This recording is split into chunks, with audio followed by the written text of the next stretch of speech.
Your brain solves math problems all day long without you noticing.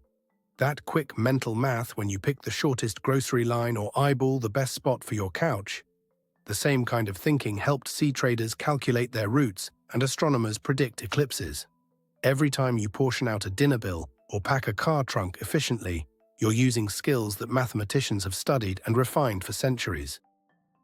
Understanding before action.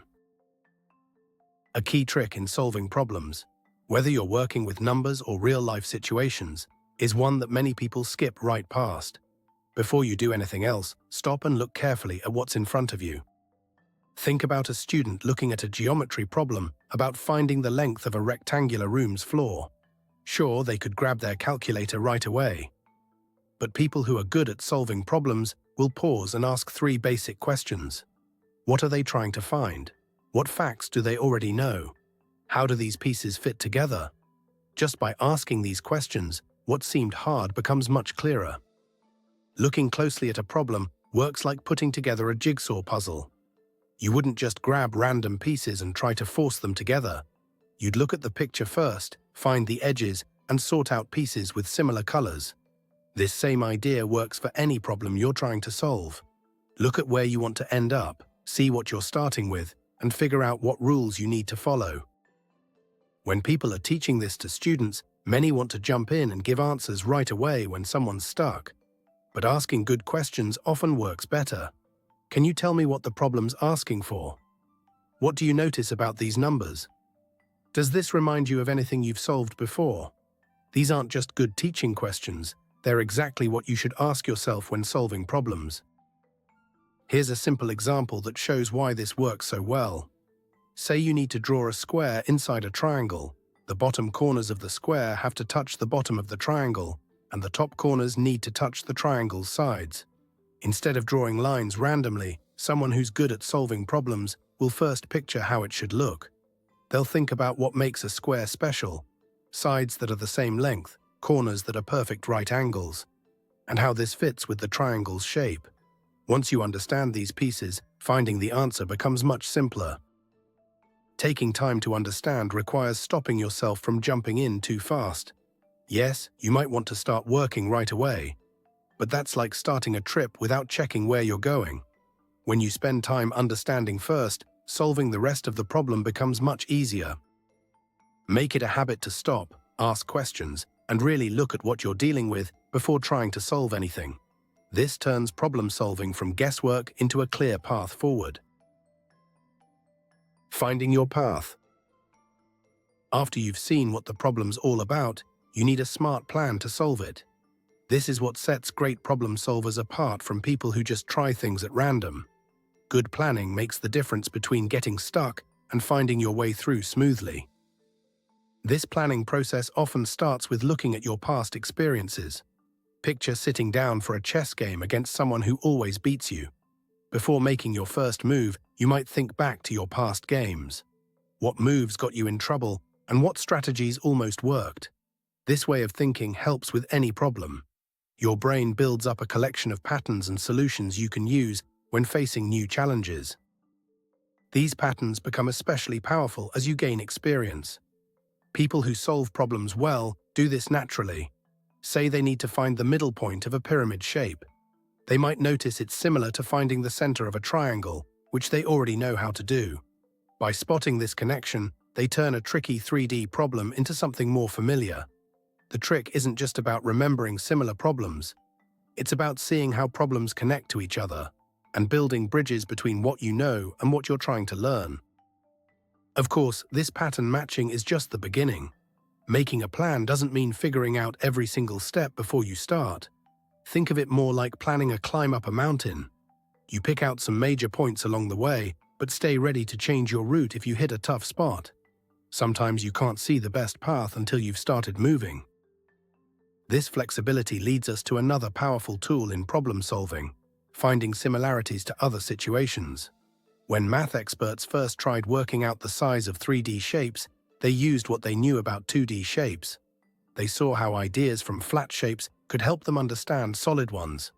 You can use this same trick. Look for problems that work the same way as yours, even if they seem different on the surface. Balance becomes crucial at this stage. Planning takes a careful touch. Plan too much, and you might miss good opportunities. Plan too little, and you'll waste time going nowhere. Try to make a plan that keeps you on track, but lets you try new ideas. It's like having a good map for a trip, detailed enough to stop you from getting lost, but with room to explore interesting places along the way. All of this preparation pays off in the end. Don't rush into solving the problem right away. Take time to look at different ways to solve it, and trust that good planning will help you find a better answer. The plan you make now will guide you through all the tricky parts ahead, making your path to the solution clearer and more certain. Execution and verification. Now that you have your plan, it's time to put it into action. This next phase is all about careful execution, turning your strategy into precise steps while checking your work along the way. Taking notes as you go helps turn your ideas into real steps forward, making sure each piece works on its own and fits with everything else. To put this approach into action, start by breaking big problems into smaller pieces to check your work as you go. If you're working on a geometry proof, you'd check each connection before moving to the next one. With algebra, you'd make sure each step makes sense before continuing. It's like building something complicated. You need to know each part is solid before adding more on top. This careful checking gets even better when you look at your work in different ways. When solving a big equation, try checking each step using different math tricks. If you solved something with geometry, see if you can prove it with algebra too. If you got a number answer, draw it out to see if it looks right. This doesn't just catch mistakes, it often shows you new connections you didn't see before. Beyond these individual checks, your solution needs to make sense when you look at all the pieces together. In geometry, your answer should work no matter how you turn or resize the shapes. In algebra, plug your answer back into the original problem to make sure it works. Think of it like a detective checking a story. The truth comes out when you ask questions from many different angles. All of this checking needs good record keeping, which helps in two ways. First, it keeps you on track while you work. Second, it creates a map showing which paths worked and which didn't. Later, when you face similar problems, you can look back at your notes to see what worked best. Sometimes, just writing down your steps shows you patterns you wouldn't have noticed otherwise. Following this organized approach leads to faster solutions over time. As you spot patterns, you find shortcuts and cleaner ways to solve things. You might notice that several similar problems all work the same way, showing you a faster method to solve them all. What seems like extra work in writing things down actually saves time in the long run. To bring it all together, the last step is stepping back to look at your whole solution.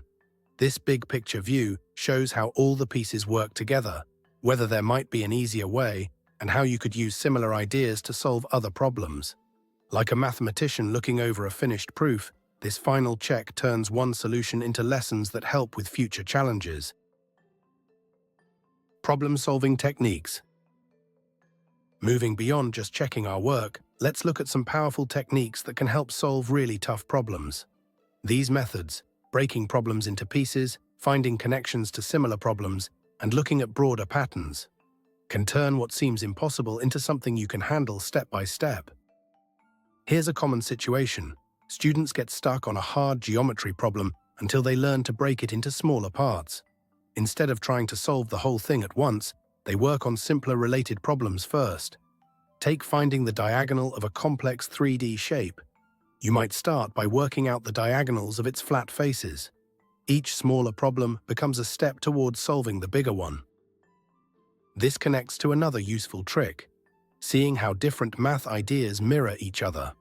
The way a circle has a radius from its center to its edge works just like how a sphere has a radius from its center to its surface. A cylinder's volume relates perfectly to the flat area of its base. Seeing these connections lets you use what you already know to tackle new problems. Sometimes, oddly enough, making a problem bigger makes it easier to solve. When you're stuck on a specific problem about triangles, try thinking about how it would work for any shape with straight sides. Often you'll spot patterns you couldn't see before, like stepping back from a painting to see the whole picture instead of just one small part. But you can also learn a lot by going the other way. looking at specific examples. If you're working on an idea that's supposed to work for all triangles, try it first with the simple ones. Triangles with equal sides, or triangles with right angles. These simple cases often show you important clues about how the bigger idea works. These different approaches work best when you use them together. Making a problem more general might help you see connections to other problems, while specific examples might suggest ways to break the problem into pieces. Each method helps the others work better, giving you more tools to solve problems. Once you get good at using these approaches, you'll start seeing math problems differently. Each problem becomes a chance to find new patterns and connections. These techniques don't just help you find answers, they help you see how different parts of math fit together, showing you patterns that connect ideas that seemed completely different before. The mental game. We've looked at different strategies for solving problems, but there's one more crucial element. What happens in your mind while you're working? Even if you know all the right techniques, the way you handle the mental side of problem solving can make the difference between giving up and finding the answer. When we think about solving tough problems, we often imagine sudden flashes of insight. But real progress rarely comes in one big aha moment. Most of the time, you build understanding bit by bit, through attempts that don't quite work. A mathematician might spend days trying different approaches that fail, but each attempt teaches something new. It's like a sculptor slowly chipping away at stone. The pieces you remove help show you the final shape. This kind of patient progress requires a special skill: handling frustration. Your brain has natural cycles of being sharp and being tired, and knowing these patterns helps you know when to take breaks. Often, a problem that seems impossible becomes clear after you step away for a while. These breaks aren't just rest, they give your brain time to sort through ideas and make new connections. Speaking of brain patterns, your mathematical gut feelings develop in an interesting way too. At first, you get hunches based on patterns you've seen before, but you need to check these hunches carefully. As you get better at math, these gut feelings become more trustworthy. But even expert mathematicians stay careful. They use these feelings as guides, not guarantees. Your body and mind will tell you when it's time to pause.